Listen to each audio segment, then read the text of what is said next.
Hey guys, Levi from the Rag Company, and in today's video we are talking about the newest product from our friends at Kosh Chemi. That's right, their Rapid Rinseless Wash.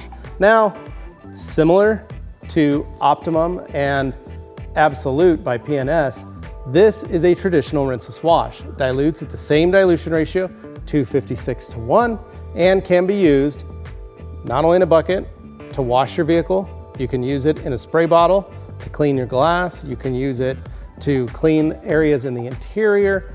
This product is designed to clean the surface but leave somewhat of a protected, slick finish, but a protection that can be removed very simply and very easily using any of Kosh Chemi's panel wipe sprays.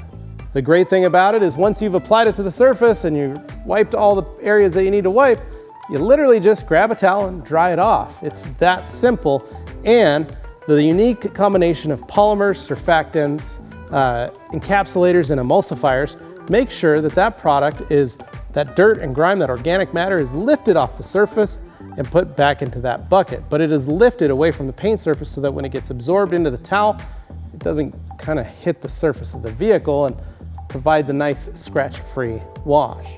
Now, I'm a big fan of rinseless washes and have been using rinseless washes for years. And as water restrictions get harder and harder, from whether you're in an apartment complex or maybe you've got a townhome or a condo, or heck, maybe even in your area you might be experiencing a drought, utilizing a rinseless wash is the easiest, safest way to save money and save water, because you can wash a whole vehicle with just about a gallon of water.